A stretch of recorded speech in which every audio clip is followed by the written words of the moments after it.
эртең менен саат 10-до биздин газета Финпол мамлекеттик экономикалык кылмыштарга каршы күрөшүү кызматы ошол жакка чакыруу келген болчу.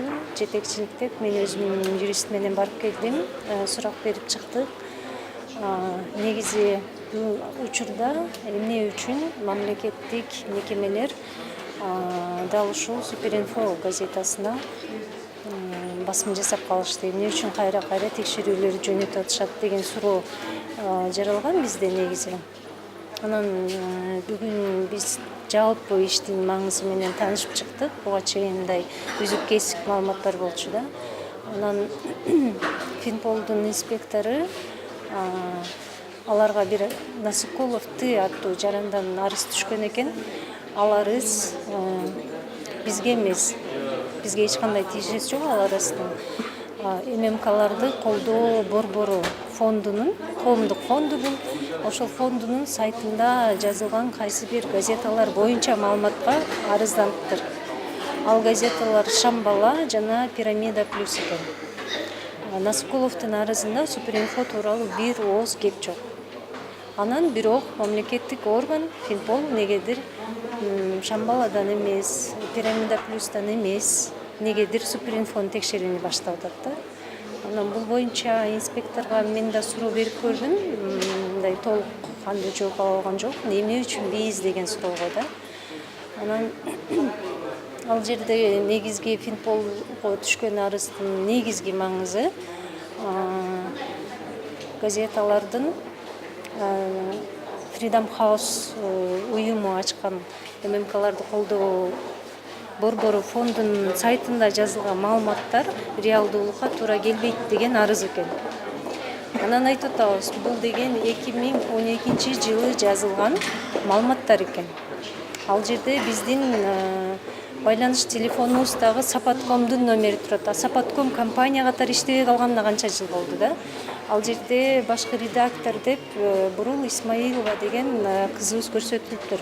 Ал кыз бизден жумуштан 2013-жылы кеткен.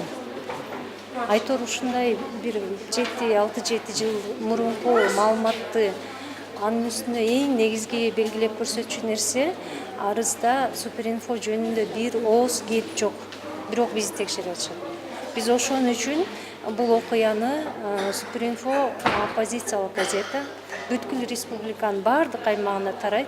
Мына мамлекеттик органдардын ошо оппозициялык багыттагы массалык маалымат каражатына карата ушундай жол менен басым көрсөтүү, кысым көрсөтүү аракети деп баалап атабыз. Суперинфо качандан бери оппозициялык газета болуп калды? Суперинфо дайыма эле бийликчил ММКлардын жетегинде же болбосо бийликтин жетегинде эч качан болгон эмес. Ал дайыма ошо бийликчил ММКлар айтып аткан маалыматка альтернативдүү маалымат берип келген дайыма.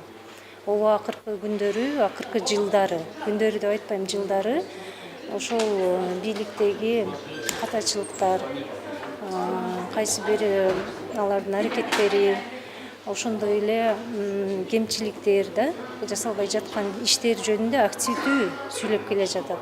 Мындан да басым жасап көрсөтүүчү нерсе Суперинфо акыркы күндөрү бийлик уккусу келбеген, бийлик көңүл бургусу келбеген, бийлик мындай каршы чыккан, бийликти активдүү сындап келе жаткан саясатчыларга, укук коргоочуларга, серепчилерге аябай кеңири орун берип аткан аянтча болуп атат да. Анан балким ошондой аракеттердин артында ошол адамдарды, ошол эле Рахшан Жээнбековду, ошол эле Адил Турдукуловду да башкаларын да ушул газета аркылуу элге маалымат бердиртпей коюунун аракети чыгар. Биз ошондой ойлоп атабыз да.